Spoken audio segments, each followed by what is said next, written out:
Hola, hola, buenos días. Buenos días. Ok, muy bien. Cinco Buenos días. minutitos. Buenos días, Pati. 5 minutitos y comenzamos, ¿va? Claro que sí, Dale. gracias. Vale.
Pues sí. Hola, ¿cómo están? ¿Cómo les va?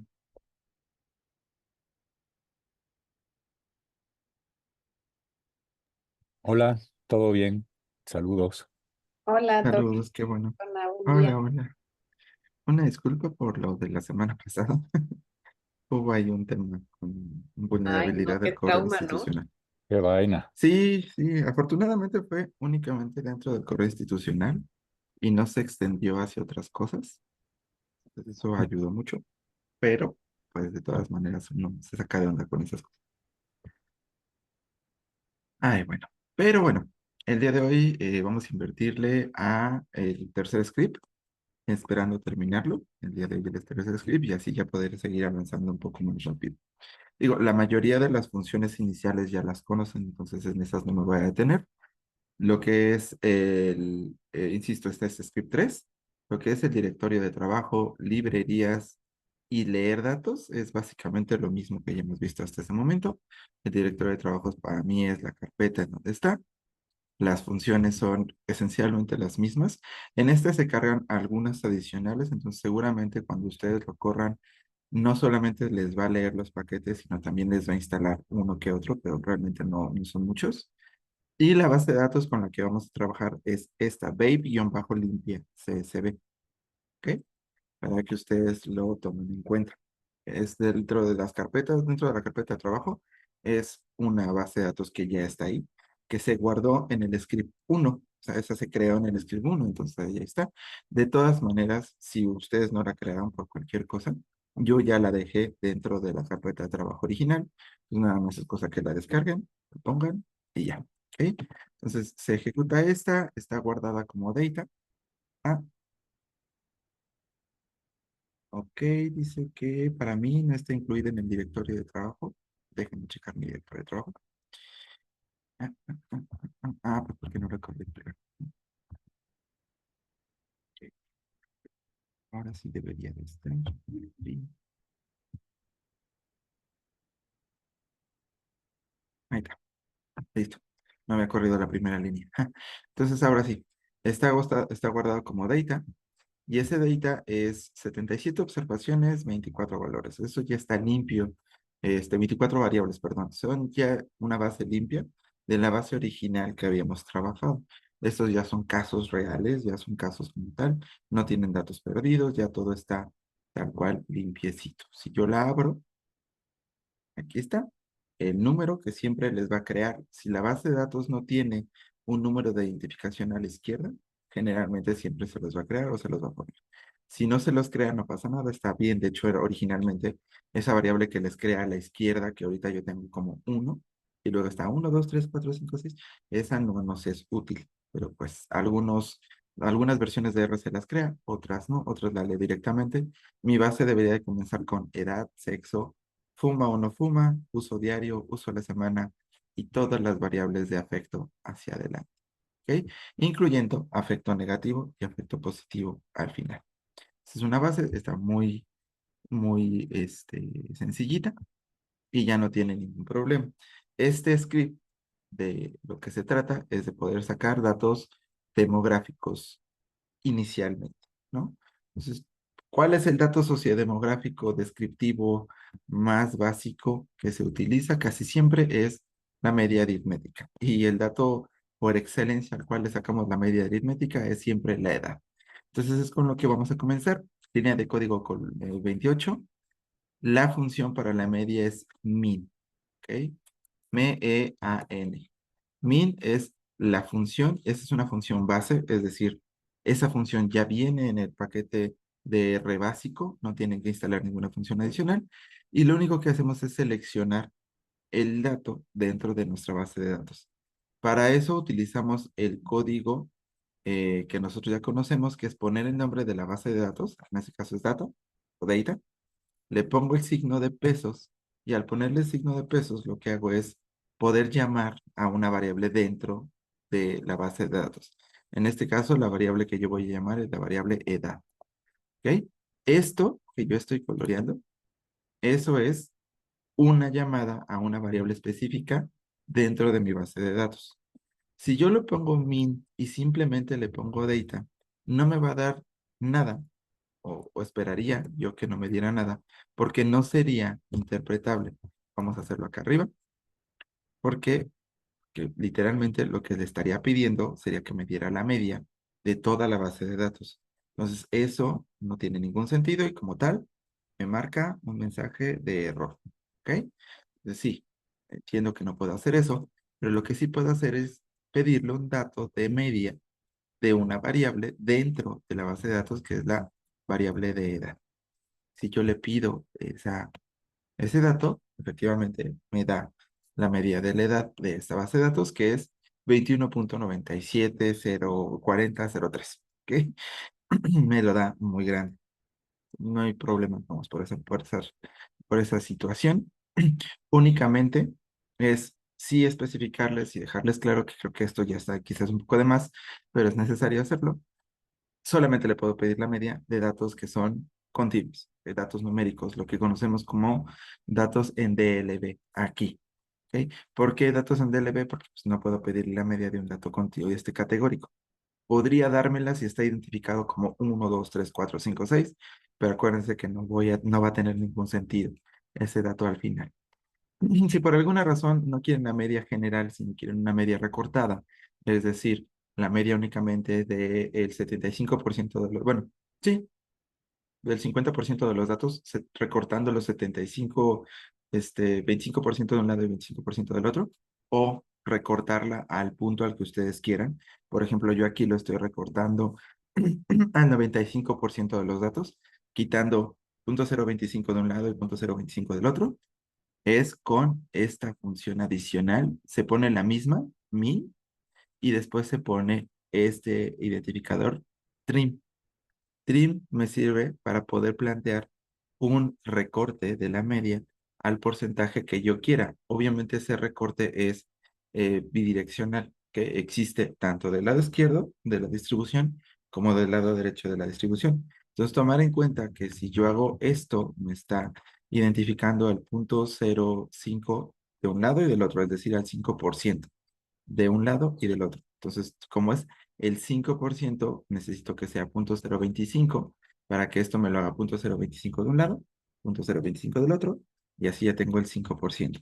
Si lo quisiera hacer al 10%, entonces tendría que ser 0.05. Si lo quisiera hacer al 25%, como habíamos dicho, entonces tendría que ser 0.125 para que fuera el 25% en los dos lados. Entonces, el chiste es que esto se va a duplicar. ¿Ok? Tona, Me hace. Dime, Joaquín. ¿cómo en qué caso se hace esto? Ah, cuando tú distribuyes, acuérdense que una propiedad de la media es que ahí tiene varias, ¿no? Número uno, si tú, es el punto aritmético medio. Entonces, si tú sumas los datos de un lado y del otro, tu resultado va a ser cero. Ese es el punto. ¿Ok? Ahora, la media también es extremadamente sensible a datos, vaya, extremos, tanto para un lado como para el otro. De manera que si yo tengo un dato muy alto de un lado de la distribución, eso me va a jalar la media hacia un lado. O al revés, si yo lo tengo en el lado más chiquito, me va a jalar la estimación de la media hacia otro lado. Si yo ya sé que mi variable es susceptible a tener datos extremos, tanto en un lado como en el otro, el recorte me sirve para poder dejar fuera esos datos extremos y hacer una estimación de la media sin considerar outliers, ¿ok? Datos demasiado salidos, porque esos yo sé que van a estar tanto en el lado extremo izquierdo como en el lado extremo derecho. Al hacer este pequeño recorte del 5% de los casos, lo que le permito a la media es hacer una estimación, vamos a llamarla así, robusta, que deja fuera los datos extremos tanto del lado izquierdo como del lado derecho. Entonces es considerando el dato, pero suponiendo que yo en este caso tuviera datos de población general, sé que voy a tener quizás niños y quizás adultos mayores que podrían estar muy disparados en sus edades versus la gran cantidad de datos que yo tengo acá, que son la mayoría de los casos jóvenes, como ven, 21 años. Entonces lo que hago es hacer el pequeño recorte y hacerlo. Entonces, el recorte me va a garantizar, si lo notan, que la media se mantiene dentro de los casos 21 años de edad, pero ya no está siendo jalada por los casos que podrían tener 89 años o por los casos que podrían tener 5 años, que no es el caso en esta variable. Pero si ustedes tuvieran una base de datos que fuese así, por ejemplo, la de Alina, que sí podría verse jalada por algunos adultos mayores que son muy mayores, entonces ahí podría ser útil. ¿Ok? Digo, casi nunca la utilizamos, igual que la media geométrica, casi nunca la usamos, pero pues, si quisieran, digamos, calcularla, ahí está el caso de cómo hacer el recorte, no se necesita una función adicional. Las cosas que están dentro de las funciones se llaman argumentos.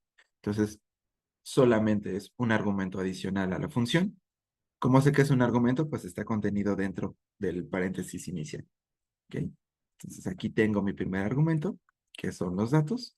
Aquí tengo mi segundo argumento, que es la identificación. ¿Cómo sé cuántos argumentos permite una función? De manera muy sencilla. Si yo, lo que les había dicho en algún momento, pongo un signo de interrogación, el de cierre, y pongo el nombre de la función, min, y lo corro, eso me va a dar el archivo help, que no sé si están viéndolo en pantalla, yo podría creer que sí. Si no, ahorita se los muestro. Ahí está. ¿Ok? Eso es lo que salió. Salió del lado superior, digo, pero inferior derecho. Ahorita lo vuelvo a correr para que lo vean. Yo lo corro y sale en el inferior derecho, en la parte en donde dice help abajo. ¿Cómo hago eso grandote? Abajo de help van a existir pequeños iconitos. Una flecha a la derecha, a la izquierda, una flecha a la derecha, una casita y una pequeña ventanita con una flechita hacia arriba, en diagonal. En esa le presiono y sale ya en grandote. Estos son las documentaciones de cada función. Dentro de la documentación de cada función, ustedes van a encontrar todos los argumentos que esa función permite, así como una pequeña explicación de lo que estás obteniendo. Entonces, yo aquí tengo la primera que dice descripción y dice, es una función genérica para la media aritmética en general, ya sea reportada o como tal. ¿Ok? ¿Cómo la uso? Ah, bueno, me dice, el dato que necesito forzosamente es X. X va a ser mis datos. ¿Qué otra cosa necesito especificar dentro de la función? Absolutamente nada. Cuando tiene tres puntitos ahí, es que hay muchos más argumentos que tú podrías poner, pero que no necesitas colocar para que la función funcione, vayan, por sí sola. Solamente necesita el dato, la variable de donde va a obtener la información. Y después me dice, bueno, puedes, si quieres, poner todos los argumentos que se puedan. Eso es colocar la función mi y luego el dónde va a ser la variable, dónde lo va a estimar.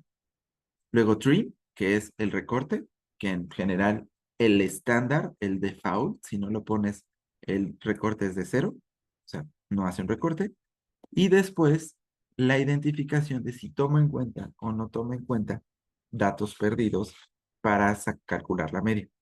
Si ustedes calculan la media y esto tiene datos perdidos, su resultado va a ser NA, no identificado. Si ese es el caso y ustedes cambian este false por true, lo que les va a permitir es estimar la media sin tomar en cuenta esos casos perdidos. Ya les va a dar un resultado. Abajito de esto, les pone aquí literalmente los argumentos. ¿Y qué es esto? Les explica los argumentos. ¿Qué necesita en cada caso para calcular esto en la función? Dice, X puede ser un objeto de R. Ese objeto de R puede ser algún vector numérico o, por ejemplo, lógico que involucre alguna situación, vaya, que se pueda calcular. ¿Ok? Entonces, que permita algún recorte en cero, al menos en cero, que es cualquier vector numérico, vaya.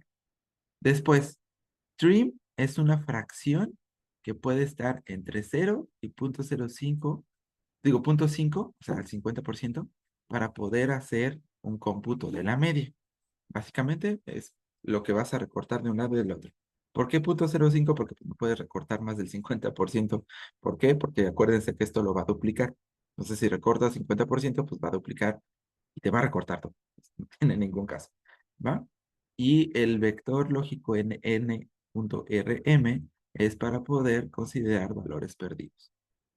Ya después abajo te dice, bueno, ¿qué cosa es todo esto que estamos intentando calcular?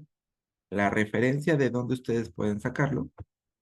Otras cosas que te podrían interesar, por ejemplo, una media estimada con una ponderación o una media composición o sacar las medias de diferentes columnas, por ejemplo, que es con colmains, y ejemplos de cómo correr el código, que está hasta abajo, ¿ok? Para que funcione. Todas las funciones tienen exactamente esta documentación.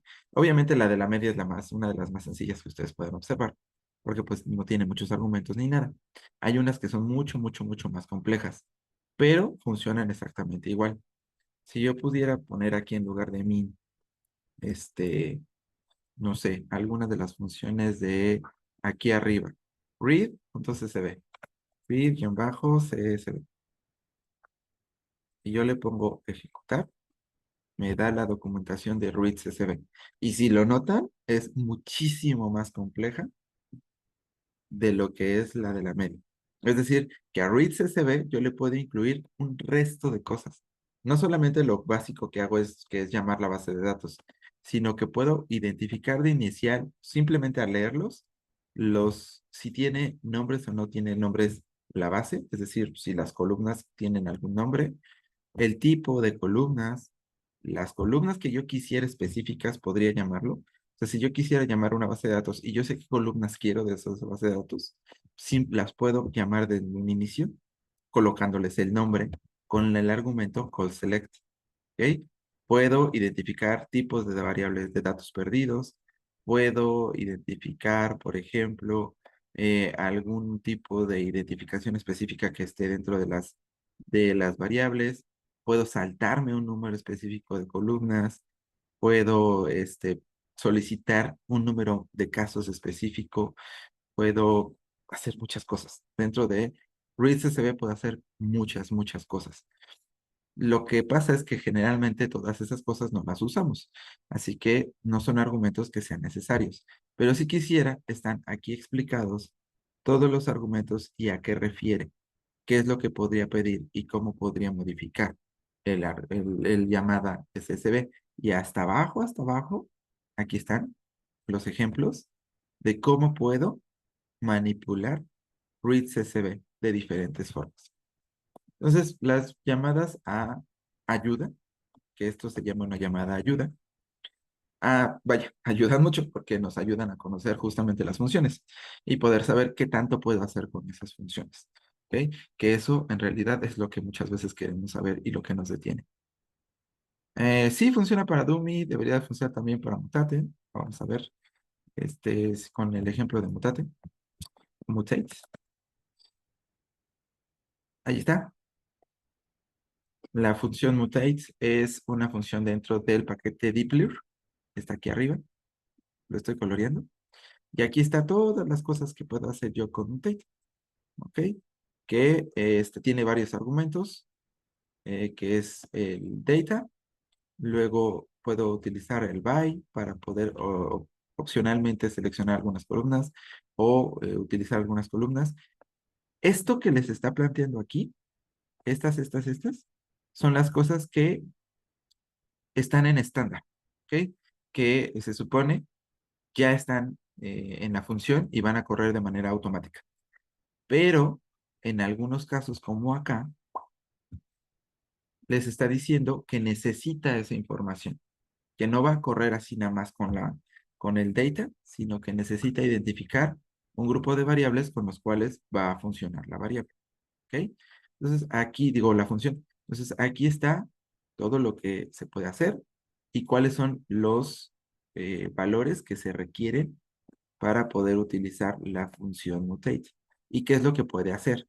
¿Ok? En este caso aquí dice las funciones dentro de, pues puede calcular vectores lógicos, puede sumarles, puede restarles, puede crear nuevas columnas con base en otras, puede generar factores, puede hacer un montón de cosas. Puede recodificar casos en función de algunas otras cosas. Y aquí les explica hasta abajo, insisto, cómo la puedes utilizar. ¿Ok? Aquí, por ejemplo, cómo crear una nueva variable inmediatamente. Entonces, aquí tienes la base, el select y el uso de mutate en este mismo código. Igual, y aquí les da un resto de ejemplos de cómo la pueden utilizar para un montón de cosas. Agrupados, no agrupados, seleccionados, no seleccionados, directamente con mutate, utilizando vectores de identificación, utilizando álgebra. Mutate en realidad es una función muy poderosa. En psicología lo utilizamos para cosas muy, muy básicas como crear factores y probablemente hacer estimaciones de cosas como podría ser media recortada o puede ser, o podría ser, no una media recortada, no, más bien estimaciones de factores. Yo en general lo utilizo para eso, estimaciones de factores. Lo puedo utilizar también para crear nuevas variables a partir de la sumatoria de otras dos, pero más allá de eso yo no le doy más utilidad. Yo, Tonatiuh, a mutate. Sin embargo, es una variable, es una función que les puede ser muy útil. Entonces, bueno, eso es por si quisieran conocer los argumentos de una función. ¿Ok? Mediana, para quienes utilizan la mediana en datos demográficos, la función es muy parecida a mí, solamente que se llama median. ¿Ok? Es la función de la mediana y utiliza cualquier vector que sea igual numérico. La mediana, ahí está, es 21, que en casos regulares, mediana, media y moda, deberían de estar en el mismo lugar. Y efectivamente, pues es 21, entonces no mucho más. Aquí está la mediana y la media, que son las más útiles en realidad. Si yo ahora quiero pasarme a contar frecuencias, ya no nada más media y mediana, porque las frecuencias son importantes a nivel de datos categóricos, pues entonces ya empiezo a hacer otras cosas. La función de la tabla de frecuencias es literalmente table. ¿Ok? Table es una función que les va a permitir hacer conteos de variables categóricas. Y esos conteos se los va a dar de manera ordenada. Entonces, igual, lo único que requiere es un dato categórico dentro de mi base de datos. Que en este caso, el dato categórico que yo tengo en realidad son muchos. El principal, el que más hacemos generalmente es sexo. Si yo pongo theta, el signo de pesos y sexo, me va a dar los conteos de frecuencias de hombres y mujeres. Ahí está, ¿no? 16 hombres, 61 mujeres. Si yo quisiera, esto lo puedo guardar en un objeto, que es lo que yo tengo aquí. Ese objeto va a ser la tabla tal cual de frecuencias de sexo. Tabla-frecuencias. Así que corro esto, no me va a dar el resultado ahí, pero me va a crear una tabla que tal cual es la tabla de frecuencias. ¿Para qué hago eso? Si yo quisiera sacar la proporción de datos que involucran hombres y mujeres, utilizo otra función que se llama prop.table. ¿Ok? Prop.table les va a dar la proporción de casos y se lo aplico al objeto en donde guarde la tabla, que es hombres-mujeres. Corro esa línea de código y me da hombres-mujeres en su proporción. ¿Ok? La proporción es de 20% hombres y 79% mujeres. Esa es la proporción que tiene, esencialmente. ¿Ok? ¿Tengo que forzosamente guardarlo en un objeto? No, en realidad podría hacerlo directamente, pero la función se hace muy larga. Observe, la línea de código se hace muy larga. Prop.table y dentro de prop.table le tengo que poner table y abro un nuevo paréntesis y se le pongo data y luego sexo. Me va a dar exactamente lo mismo, pero la función se hace muy larga. ¿Ok? Ahí está. Me da lo mismo. Solamente el guardarlo en un objeto es para hacerlo más manejable. No tiene ninguna otra utilidad. Y después, si yo quisiera redondear y hacerlo en porcentajes, pues entonces para eso utilizo este valor adicional, que eso es para el porcentaje. ¿Ok? Por 100. Estoy calculando eso por 100. Es la proporción por 100, porcentaje. ¿Cómo lo redondeo? Con la función round. ¿Y a cuánto lo quiero redondar? A 2 decimales, nada más. Entonces pongo la función round y pongo todo el chorizote ese de prop table, frecuencias a, esa, a ese objeto. Si yo no lo hiciera ese objeto, tendría que poner table, otro paréntesis, data, sexo. Entonces es muy, muy largo. Si yo lo hago así, ya me crea una nueva variable que es table frecuencia relativa y tengo el porcentaje. 20.78% hombres, 79.22% mujeres. Entonces, que sean generalmente los datos que nosotros queremos sacar. Vaya, no los queremos sacar únicamente de sexo, los queremos sacar de cada uno de los valores, pero esto ayuda bastante más. ¿Ok? Frecuencias acumuladas, la función es como son. así, cum sum directamente, cum sum, ahí está. Y si yo la quisiera exactamente de hombres y mujeres para no escribir el código, simplemente jalo el objeto que yo ya creé, que se llama tabla-bajos de frecuencias. Así que la proporción acumulada, perdón, la frecuencia acumulada es exactamente la misma, 16 hombres, mujeres, pero ¿dónde la voy a ver? Obviamente cuando involucro proporciones. En proporciones ya me lo va a registrar así, ¿ok? 20% es el que corresponde a los hombres. Como es acumulada, pues el 100% ya llegamos al 100% de los datos en las mujeres. Como es el porcentaje de mujeres, pues le resto el porcentaje de hombres a la frecuencia acumulada en lo que tengo de mujeres. Y ya, ¿ok?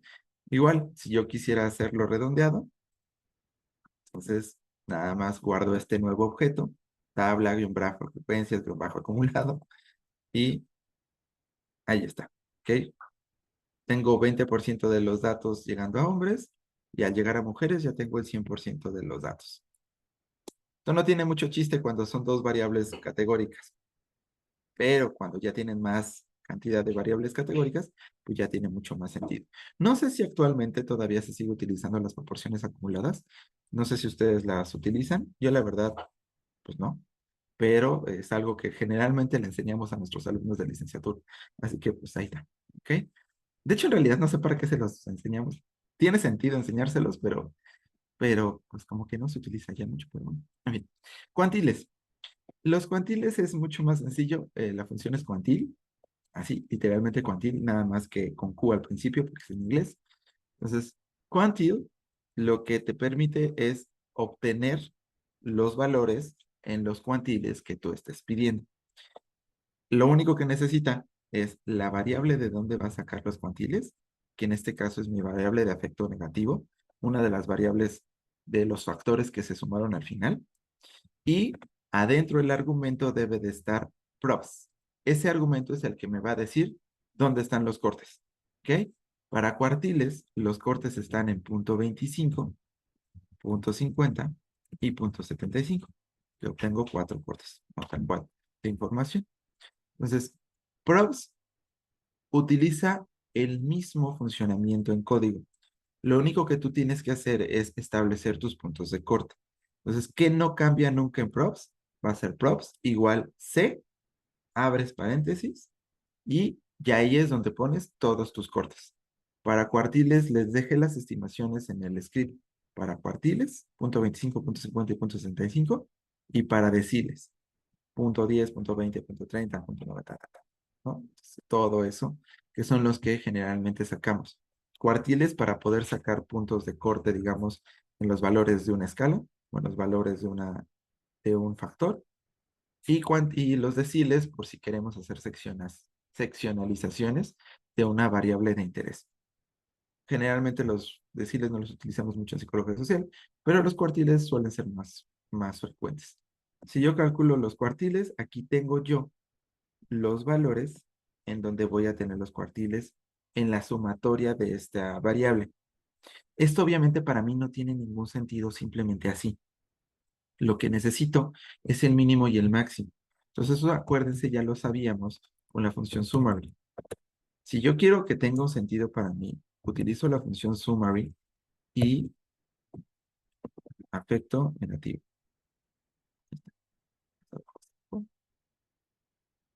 ¿Qué me va a dar la función summary? Me va a dar todo lo de esa variable. El mínimo de esa variable es 12. Aquí está mínimo 12. Máximo 110. Si mis cuartiles están en 44, 59 y 71, yo sé que de 12 a 44 tengo el 25% de los datos. De 44 a 59, que es un rango realmente pequeño comparado con 12 a 44, tengo el 25% de en medio. Luego el otro 25% de en medio lo tengo de 59 a 71, que igual es un salto no muy grande de información, aproximadamente unos 12 datos. Y después de 71 hasta 110, que ya es un salto más grande, tengo el último 25% de los datos, que responde a una distribución normal. Vaya. Pero finalmente tiene cierto sentido únicamente si yo lo pongo en función de cómo la variable está distribuida. Y ahora sí, los cuartiles tienen todo el sentido del mundo. Ahora, deciles, ahí están. ¿Ok? los deciles me los da. Cada corte es de 10% de datos. Ahí, perfectamente bien organizados. ¿Ok? Entonces, medidas descriptivas, muy fáciles de sacar. Son datos demográficos. Ahí soy Team Joaquín, en el sentido en el de, pues datos demográficos, sáquelos con Yamovi, es mucho más sencillo sacarlos ahí. ¿Ok? Pero, en el caso en el que quisieran manipular algunas cosas, la verdad es que R ayuda mucho en el caso de datos descriptivos. ¿Ok? Solamente para manipular las variables estándar o para manipular algunas tablas estándar. Si no, si lo van a hacer con los datos crudos, sí pueden utilizar cualquier otro programa. R es para cuando quieren hacer pequeñas modificaciones. ¿Ok? En códigos que pues no se tienen. Ahora, medidas de dispersión. Funciones muy fáciles, muy sencillas. Rango mínimo, máximo, no nos vamos a detener. El rango lo tengo que hacer de una variable, obviamente, numérica.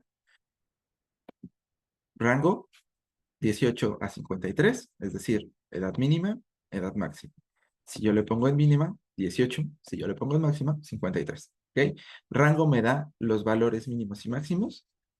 Obviamente mínimo me da el valor mínimo específico, máximo me da el valor máximo específico. No hay pierde en eso. Ahora sí, datos más interesantes, varianza. La función es var, ¿ok? Me da de una variable numérica y me da la varianza completa. Acuérdense, si yo quiero redondearla, la función es round. Y lo único que tengo que poner round y arriba, adentro de round, todo lo que puse arriba. ¿A cuánto lo puedo recortar? A lo que yo quiera. En este caso, generalmente son 2 decimales. Pregunta trampa para ustedes en formato APA. ¿Por qué 2 decimales?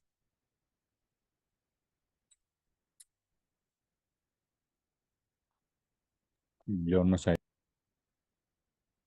Porque APA, el formato APA, les dice que los estadísticos se reportan a 2 decimales. Los únicos estadísticos que no se reportan a 2 decimales son el valor P y el valor de la chi cuadrada, que son los únicos que no se registran a 2 decimales. Pero es solo consenso, ¿verdad? No, no tiene Es ninguna una regla en explicación. APA.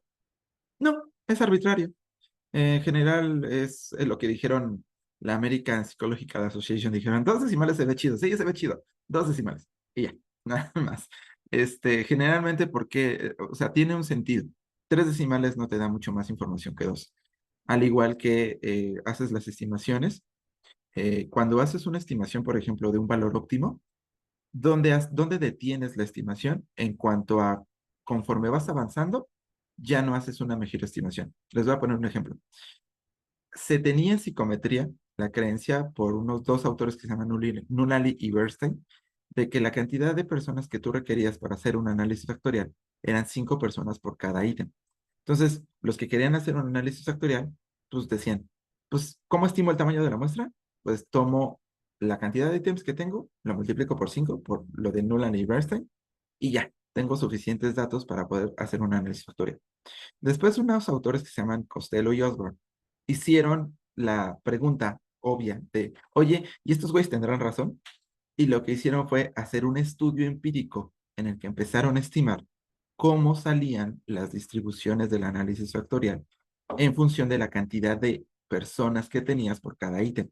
Y se dieron cuenta que cuando tú tienes 5 personas por ítem, las estimaciones de los factores que tienes en un análisis factorial varían muchísimo. Dijeron, 5, ¿por qué lo dijeron una y Bernstein? Aparte de ser arbitrario.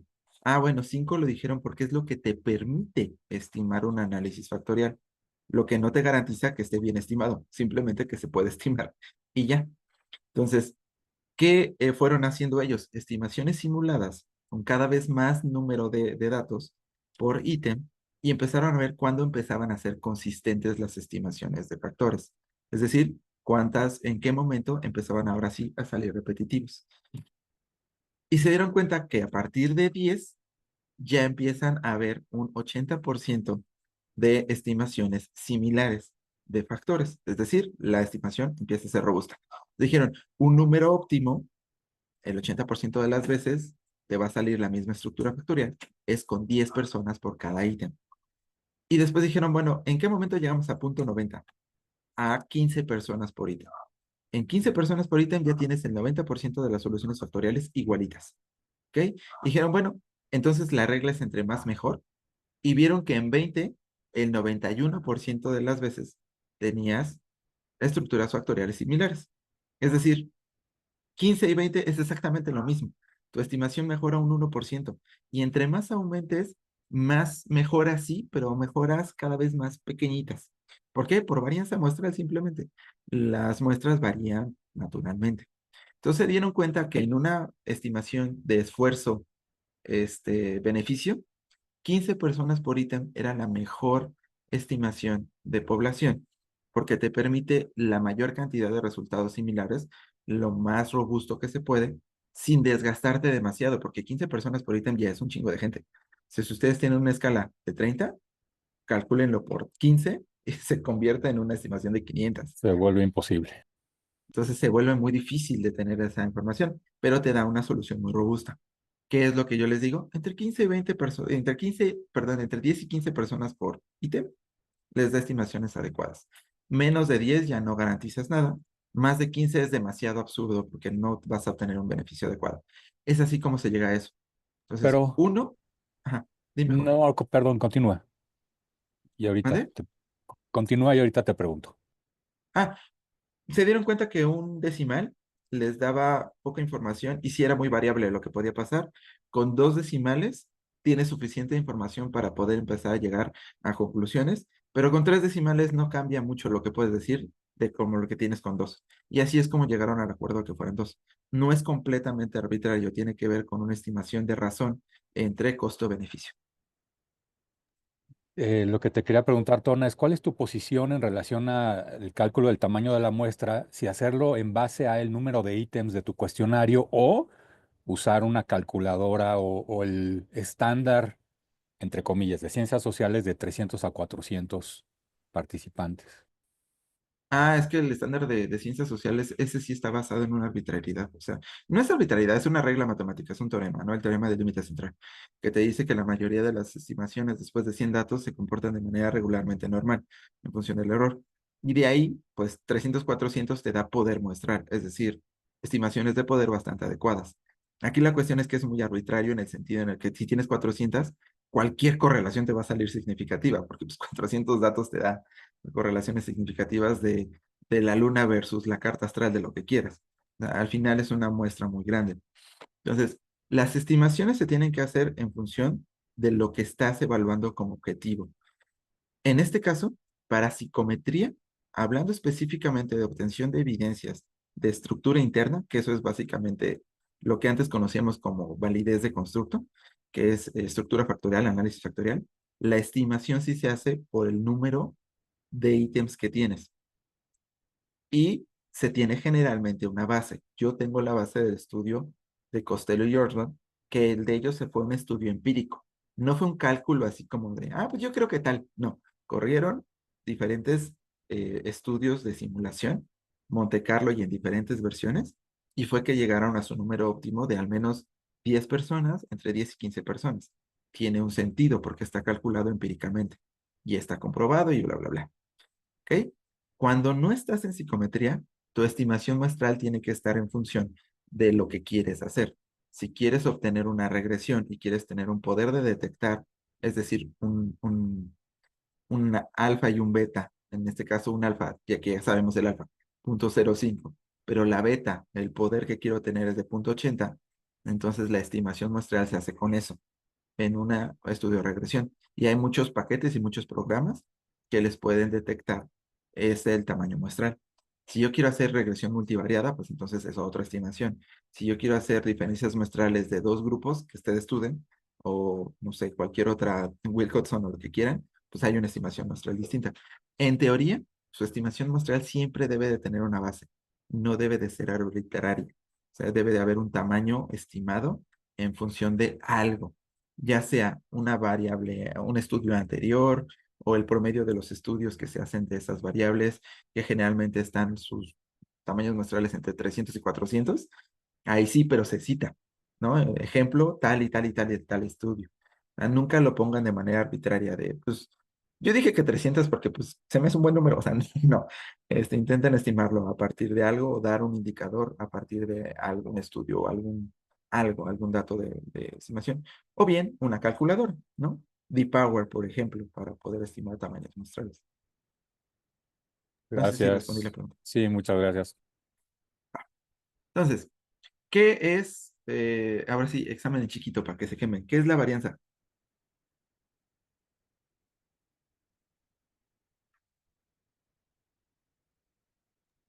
¿Cómo se dispersan los datos alrededor de la media? ¿Por qué la varianza, para calcularse, utiliza la fórmula elevando la diferencia de cada dato menos la media al cuadrado? ¿Por qué no simplemente cada dato menos la media? O sea, la fórmula de la varianza es cada dato menos la media elevado al cuadrado sobre el número total de datos. Pero ¿por qué lo elevamos al cuadrado? Para eliminar la direccionalidad. ¿Y para qué queremos eliminar la direccionalidad? Para que no salga Piénselo. cero. Exactamente, por eso lo dijimos hace rato. Si yo calculo cada dato menos la media y lo sumo todo eso en cada uno de los datos, pues me da cero. Entonces, lo único que hacemos es elevarlo al cuadrado para eso. Es una manipulación matemática. Eso es lo que estamos haciendo. Ahora, dado eso, ¿la varianza es interpretable? Sí. No, la varianza no es interpretable. ¿Por qué? Porque está en datos cuadrados. ¿Cómo interpreto datos cuadrados en la realidad? La Con realidad no esos se mueve con datos. pensamientos ya son muy abstractos y elevados para mí. Estoy entendiendo. Pero es importante entenderlo. Es importante para que lo entiendan. La varianza es resultado de una manipulación matemática para evitar un problema que tiene la media. Que el problema es que si calculas todos los datos alrededor de la media y se los restas, da cero. Entonces, para evitar el cero, lo elevamos al cuadrado y a eso le llamamos varianza. Pero la varianza es un dato cuadrático. En la realidad no tenemos datos cuadráticos. Entonces, no podemos interpretar la varianza. ¿Por qué? Porque está en en un tipo de valores matemáticos que en la realidad no existen. Los valores a diferencia cuadrática, pues no. Entonces, ¿qué es lo que hicimos para poder solucionar ese pedo? Lo dividimos, aplicamos la función contraria a una función cuadrática, que en este caso es raíz cuadrada, y obtenemos la desviación estándar. Yo cuando iba en licenciatura me parecía la tontería más grande del mundo elevar al cuadrado y luego pues, hacer la misma pinche fórmula y hacer la raíz cuadrada, porque decía, pues se cancelan las dos cosas, ¿no? Entonces, ¿para qué la quiero? Lo calculo así de base. Ya después entendí esto.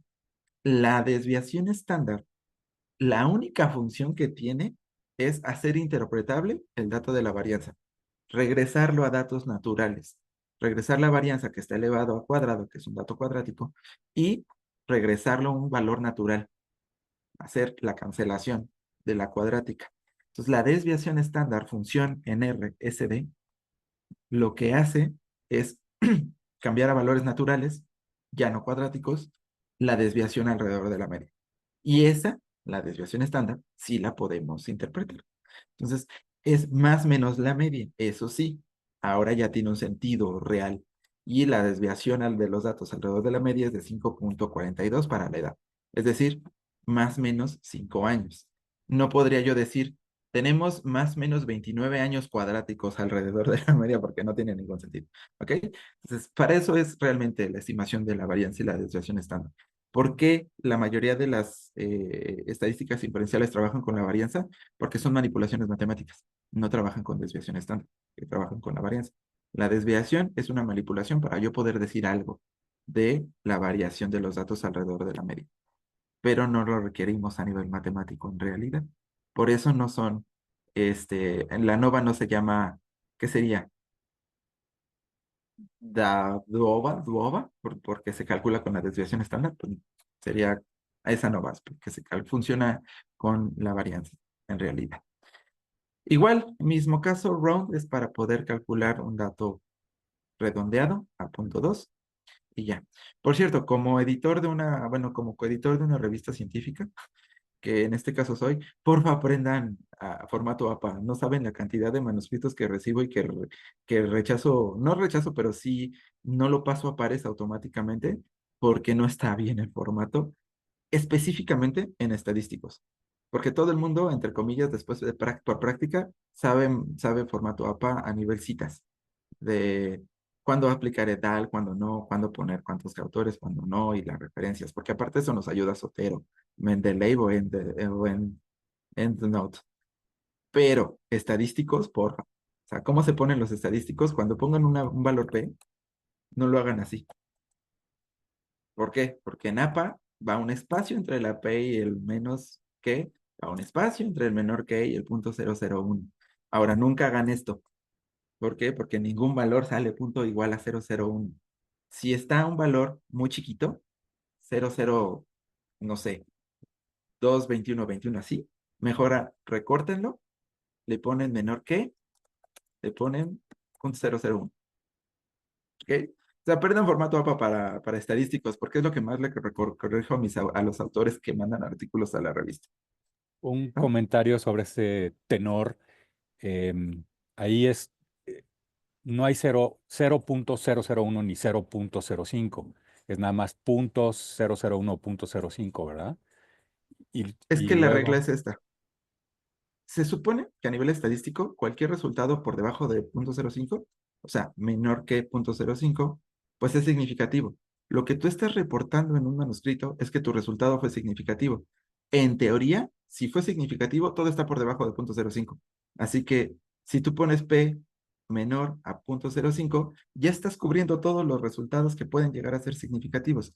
Si quieres ser muy detallista y especificarme cuáles fueron significativos a algo menor a 0.01 o 0.001, entonces lo especificas así, menos 0.001, menos 0.005.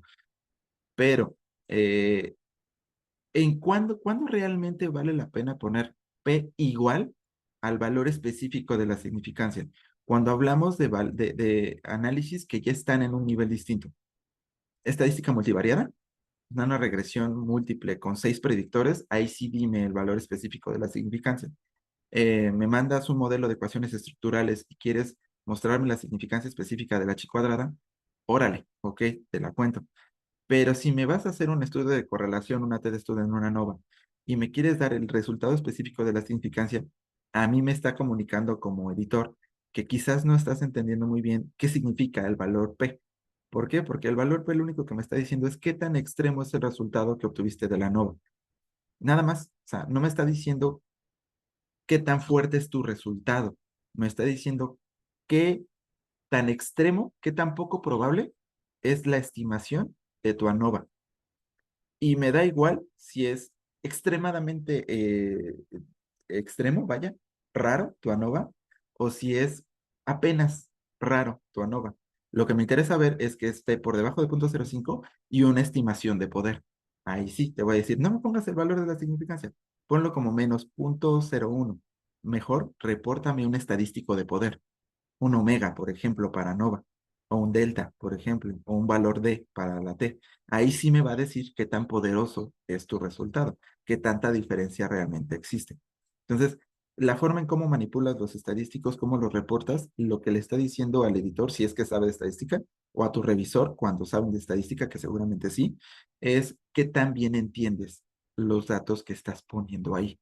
Si pones datos de más, si pones datos de menos, si pones datos que parecen apantallar, pero que en el significado no significan nada adicional a lo que sería un valor resumido de manera más efectiva, como la significancia.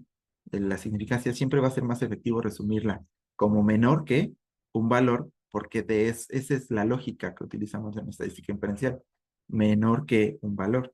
Si están utilizando estadística bayesiana, pues sí, ya es otro pedo. Y ahí sí pongan el valor de la probabilidad específica, el estadístico de incertidumbre tal cual como sale. Pero en este caso, para este tipo de estadísticas, TestStudent, ANOVA, eh, por ejemplo, un análisis tutorial, pues no es necesario. No puedo esperar a que tú des multivariados, Tona. Para eso falta un año al menos, porque todavía no me dan el, el Sistema Nacional de Investigadores, y para dar clases formalmente en posgrado en Ibero requieres el Sistema Nacional de Investigadores. Así que esperemos un año, al menos. Me espero un año entonces. Ajá. Joaquín dice, es .05, pero no .0.05. O eso ya es estilo. Formato APA te permite ambas. Entonces, yo les dejo porque los europeos, los que mandan artículos desde Europa, suelen utilizar más .0.05. O sea, más bien 0.05. El segundo que pusiste en el comentario en el chat. Pero si son americanos, si son gringos o si son latinoamericanos, suelen utilizar más el .05. Entonces ese es un estilo que cada quien tiene. No, eso no lo cambia mucho. El estándar es más bien dónde poner espacios, cuántos decimales utilizar, cómo poner las notas, cómo se pone un título de una tabla, cómo se reportan, cuáles son los estadísticos base para reportar en una test, en una nova, en una regresión. O sea, esas cosas son las que yo suelo observar cuando estoy haciendo mi primera revisión me llegan artículos a la revista. Yo soy coordinador científico de la revista, entonces lo que hago es revisar el manuscrito en contenido teórico, pero cuando me voy a resultados veo que también maneja el formato APA y qué datos reporto. Y si tiene algún detalle, en lugar de fluir, que sería lo más ideal pues se me hace cool, no le voy a hacer más revisiones porque eso se encargan los pares, yo sí lo tengo que detener. Cuando no manejan formato, lo regreso y hasta que esté en formato APA adecuado, es que lo paso a pares. Y eso que nosotros somos una revista pequeña, la RIAD es una revista chiquita, la de adicciones de centros de integración juvenil, que apenas estamos entrando a cielo y vamos apenas a calcular el siguiente año un factor de impacto en Web of Science. Pero revistas más grandes, de inicio, si no manejas bien el formato APA, te la rebotan. Entonces, hay que tener cuidado con esa parte. ¿Ok? Vale. Entonces, desviación estándar era acá. Regresando. Asimetría y kurtosis. Asimetría con una función que es quizás la menos intuitiva de todas. Es SKEU, skew, que te da el valor de la asimetría. Y la kurtosis, que ese es más intuitivo, porque de hecho es literalmente el nombre, kurtosis, que te da el valor de la kurtosis. ¿Ok? Asimetría, si la distribución de los datos está más a la izquierda o a la derecha. Kurtosis, qué tan amplio es la campanita que se está haciendo vaya, entre comillas, porque no todas son distribuciones de normales, pero qué tan amplia sería hacia arriba o hacia abajo la curva normal. ¿Ok? Esa es normalidad. El test de Shapiro-Wilk es el más común y te da un estadístico de normalidad que no debería de salir significativo, pero aquí sí está saliendo significativo, lo que quiere decir que mis datos no son normales. ¿Ok? Solamente, y esto es una cuestión que igual les invito a ir estudiando, hay muy pocos datos estadísticos, específicamente pruebas, que lo que buscas es que no sea significativo. Ecuaciones estructurales y estadísticos de normalidad. Son las únicas pruebas estadísticas que tú esperarías que no salieran significativos, porque que salen significativos significa que no son normales. El que sea significativo un modelo de ecuaciones, en la chi cuadrada te dice que está dispersándose más allá del modelo, que es diferente al modelo que tú estás proponiendo. Ahora, todos estos son muy sensibles al tamaño de la muestra. Entonces, generalmente se recomiendan otro tipo de estimaciones. En el caso de ecuaciones estructurales, que hagas una división entre la chi cuadrada, el valor de la chi cuadrada y los grados de libertad, y no te tiene que salir más allá de 5 el resultado de eso. Y esa es su mejor estimación de que el modelo funciona. En casos de normalidad, gráficas, por ejemplo, gráficas QQ, para poder observar cómo se distribuyen los errores, para observar normalidad a nivel de error y no a nivel de los datos naturales. Y todo lo demás de aquí abajo son tablas, formas de colocar tablas para exportar. ¿Ok? Los gráficos con ggplot los vemos en la siguiente sesión, que ya es gráficos con ggplot como tal. ¿Ok?